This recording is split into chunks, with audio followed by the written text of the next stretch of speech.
Salut à toutes et à tous, j'espère que vous allez bien. Bienvenue sur la chaîne Soigne ton art. Alors aujourd'hui, toujours dans notre série de portraits, plus particulièrement dans notre série consacrée ou liée au théâtre, on va parler de Bertolt Brecht. Brecht né en 1898, décédé en 1956, dramaturge, metteur en scène, critique théâtral, mais aussi poète allemand. Alors pourquoi Brecht? Parce qu'il est l'inventeur du théâtre épique, qu'on a aussi qualifié de théâtre de la distanciation, et en fait qu'il fut à la source d'une véritable révolution théâtrale au siècle dernier, au XXe siècle. Alors au sommaire de cette petite vidéo sur Brecht, on va démarrer par le théâtre épique, un théâtre anti-aristotélicien. Ensuite le théâtre épique, théâtre de la distanciation. Puis le théâtre épique, un théâtre on pourrait qualifier d'interactif et analytique. Enfin, on finira par le théâtre épique, une révolution théâtrale.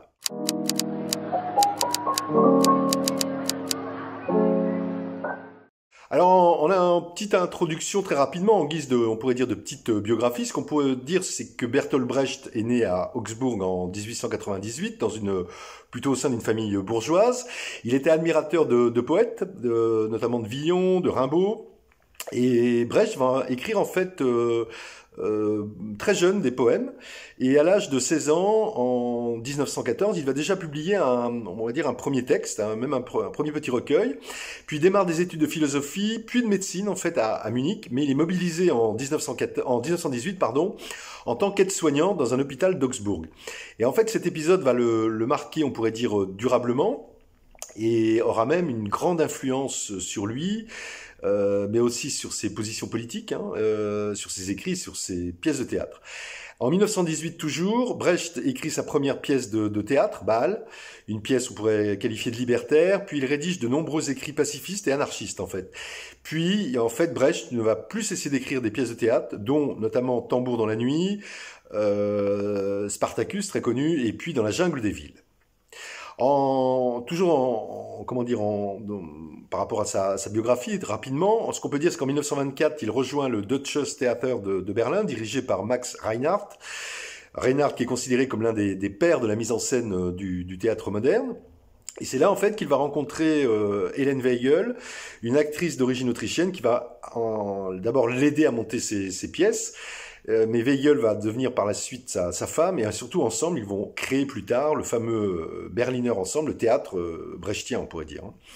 Et pendant les années qui suivent, Brecht va connaître la notoriété, notamment avec la création de l'opéra de Katsu, qui va être, on pourrait dire, la grande pièce à succès de la République de Weimar à la fin des années 1920. Ce qu'on peut dire aussi, c'est qu'avec la montée du fascisme, Brecht est très vite, on pourrait dire, ostracisé. Ses écrits sont même d'ailleurs brûlés devant l'Opéra de Berlin. Il va alors émigrer au Danemark puis en Finlande, et en fait il va finir par se fixer aux États-Unis jusqu'en 1947. Mais après la Seconde Guerre mondiale, en 1948, il revient en Allemagne et c'est là qu'il va fonder avec Helene Weigel, sa femme, la fameuse troupe du Berliner Ensemble, dont il va en fait assurer la direction jusqu'à sa mort en 1956. En fait, ce qu'on peut dire de manière générale, c'est que pour Brecht, le théâtre et la société, on pourrait dire, sont dans une sorte d'interaction permanente. En d'autres termes, ça veut dire que le théâtre, selon Brecht, doit refléter la société, et le spectacle théâtral, en fait, doit inciter le spectateur à réfléchir sur la société et sur sa propre position dans la société. Donc on voit bien un focus éminemment politique par le biais du théâtre, et que ce processus de réflexion doit, selon Brecht, provoquer des modifications politiques et sociales, parce que le spectateur est insatisfait de la situation sociale montrée dans le spectacle, mais aussi de la situation réelle, en fait, ressentie, et par contre-coup, on pourrait dire, il va se rebeller contre elle. Et que ce qu'on peut dire, c'est que conséquemment, Brecht ne voit pas le théâtre comme une activité culturelle s'adressant, on pourrait dire, à la couche supérieure de la société, mais au contraire, comme un moyen d'instruction, notamment envers le prolétariat. Et que c'est à partir de ce postulat, donc éminemment politique, que Brecht va créer le théâtre épique, un théâtre dans lequel les spectateurs ne doivent pas s'identifier, on pourrait dire, au spectacle, mais au contraire y participer activement par la réflexion.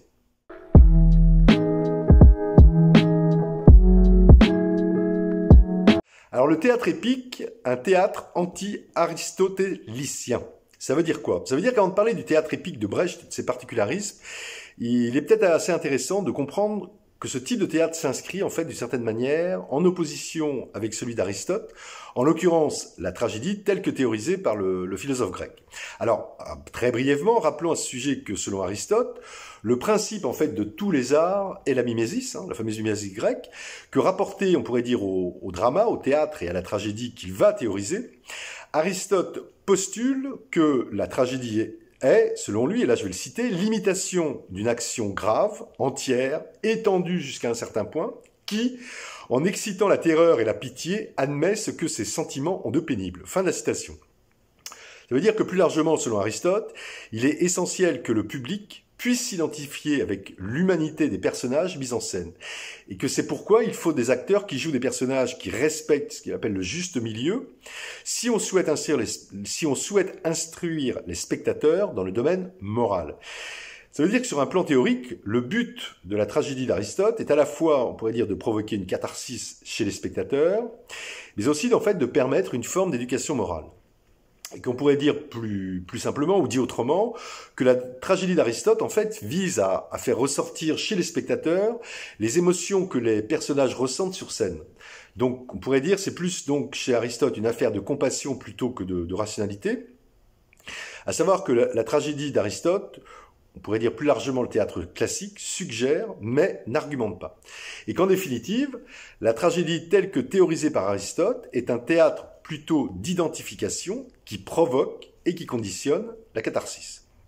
Alors c'est là où on en revient au théâtre de Brecht, et que ce qu'on peut dire, c'est qu'à l'opposé, le théâtre épique de Brecht, conçu ce qu'il appelait, lui, à partir de ses Lehrstücke, à savoir des pièces didactiques, le théâtre donc de Brecht va plutôt pousser justement les spectateurs à se remettre en cause, à réfléchir de manière autonome et active, à prendre parti et en fait à s'engager. Et qu'en ce sens, Brecht va partir du postulat que pour atteindre cet objectif, il faut priver les spectateurs de la possibilité de s'immerger et donc de se perdre dans le spectacle.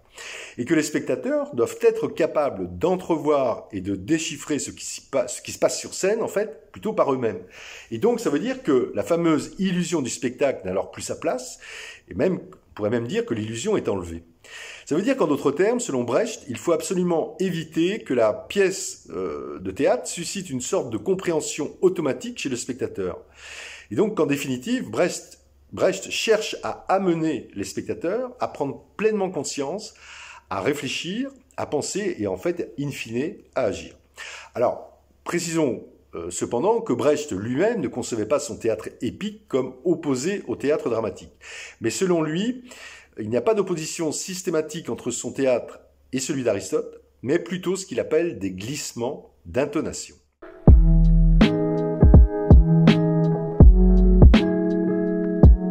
Alors le théâtre épique, théâtre de la distanciation. Alors pour faire le lien avec ce qu'on disait précédemment, en inventant le théâtre épique, un théâtre de la distanciation, Brecht va, on va dire, s'éloigner donc de la tragédie d'Aristote, en privilégiant lui plutôt la raison plutôt que les affects, les émotions ou les sentiments. Selon Brecht, en fait, l'idée, c'est qu'il faut raconter une histoire, il faut juxtaposer des épisodes. Et que selon lui, le théâtre épique doit amener une prise de conscience qui mènera vers l'action politique. Mais pour cela, pour arriver à cela, Brecht va particulièrement s'appuyer sur une méthode essentielle, c'est celle de la distanciation, d'où le fameux théâtre épique dit théâtre de la distanciation, à savoir qui prévient l'identification constante du spectateur avec les personnages, qui réduit la passivité, on pourrait dire, du public, et surtout qui tend à susciter chez ce dernier, donc maintenu à distance des événements, une attitude éveillée et critique. En fait, ce qu'on peut dire, c'est qu'en premier lieu, c'est que la fameuse distanciation vient d'abord de la distance entre, on pourrait dire, l'auteur et son récit.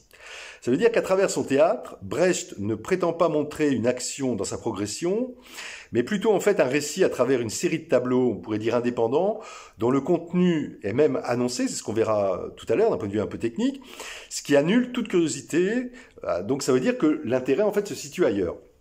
Ça veut dire aussi, en d'autres termes, que le déroulement linéaire du spectacle est interrompu par des commentaires qui sont dits par de la narration, par des chansons aussi, de façon en fait à permettre aux spectateurs d'établir une distance avec la pièce et les acteurs.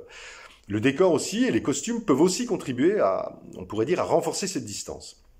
On retrouve aussi cette question de la distanciation dans le fait que Brecht cherche en fait à combattre l'illusion théâtrale par une distance entre l'histoire et la représentation. Et cela se retrouve également dans le cœur même du jeu, à savoir que par exemple le ou les comédiens eux-mêmes ne s'identifient pas ou ne sont pas appelés à s'identifier à leur personnage, donc que leur jeu devient, on va dire, davantage démonstratif. Et que même le ou les comédiens peuvent même aller jusqu'à donner leur opinion qu'ils ont de leur personnage.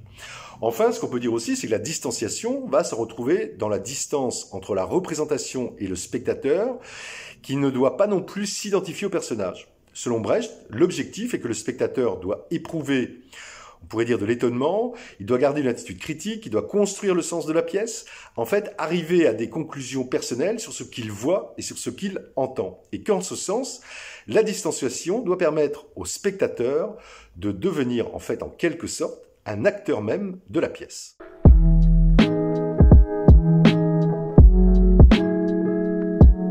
Alors le théâtre épique, un théâtre interactif et analytique. Ce qu'on peut dire de manière générale, c'est que le théâtre épique de Brecht veut amener les spectateurs à prendre conscience qu'ils peuvent être les acteurs de leur société, alors on pourrait dire du point de vue social, mais aussi évidemment politique. Et que pour cela, outre l'effet de distanciation, Brecht va également apporter d'autres, on pourrait dire d'autres caractéristiques techniques, alors qui font aussi partie de la distanciation.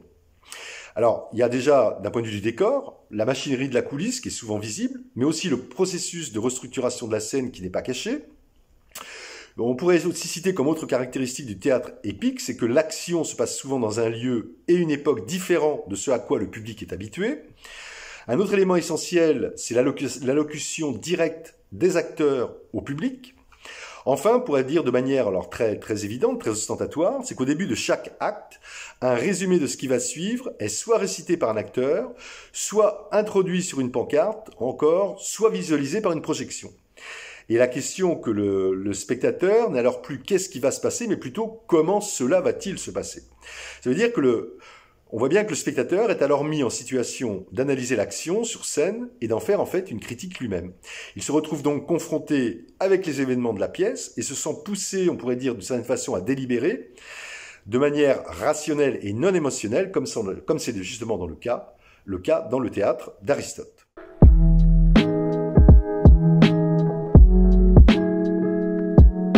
Alors, le théâtre épique, une révolution théâtrale. Là, ce qu'on peut dire, c'est que le théâtre épique de Brecht représente une modification fondamentale du système théâtral dans le sens où il doit provoquer et entraîner une véritable réflexion du spectateur, le conduire à se former des opinions et à les confronter au spectacle présenté. Alors, ce qu'il faut bien comprendre, c'est que la théorie théâtrale de Brecht est une théorie fondamentalement politique basée sur le marxiste. Brecht était lui-même très influencé par Marx, il était marxiste lui-même, et en fait il va créer ses pièces de théâtre comme, là je le cite, des instruments d'instruction au sens de la pratique sociale révolutionnaire. Et qu'en ce sens, et selon le postulat marxiste, pour pouvoir instruire, il faut déclencher le processus de réflexion. Et qu'à cet effet, le spectateur doit prendre conscience du caractère illusoire du théâtre, et il ne doit pas, contrairement à ce que demande la fameuse catharsis telle que suscitée par la tragédie d'Aristote, il ne doit pas être prisonnier de l'action, il doit avoir pitié des protagonistes, ressentir les événements comme un destin individuel et surtout les accepter comme tels. Au contraire, ça c'est le cas d'Aristote. Au contraire, là, dans le cas du théâtre de Brecht, le spectateur doit voir la représentation comme une parabole, plutôt des rapports sociaux en général, et se demander comment, par exemple, les injustices présentées pourraient être modifiées.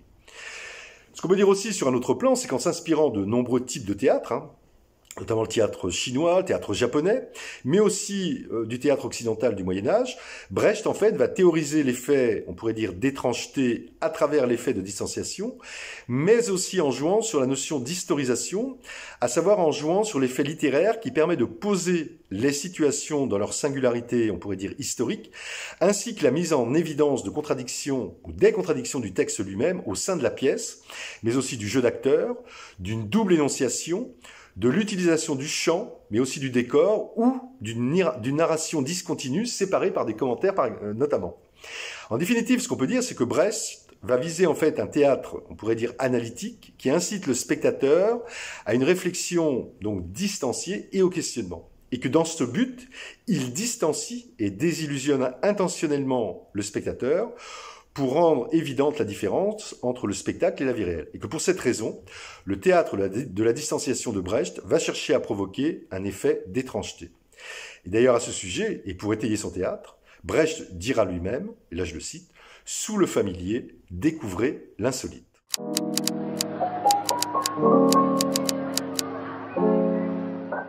À lire. Alors, de Bertolt Brecht, alors liste non exhaustive, Petit organon pour le théâtre, publié en 1997, c'est de la réédition. Théâtre épique, théâtre dialectique, publié en 1999. Théâtre complet, 5 tomes, publié en 1997. Et sur Bertolt Brecht, de Günther Berg, Bertolt Brecht, L'homme et son œuvre, publié en 1999. Voilà. Si vous souhaitez réagir ou me contacter au sujet de cette vidéo, toutes les coordonnées comme d'habitude dans la description de la chaîne. Si vous avez apprécié cette vidéo, n'hésitez pas à liker, à partager, à vous abonner et surtout à cliquer sur la cloche pour être prévenu des prochaines. Et d'ici là, portez-vous surtout le mieux possible et surtout, n'oubliez pas de soyez votre art. Bye bye, à bientôt.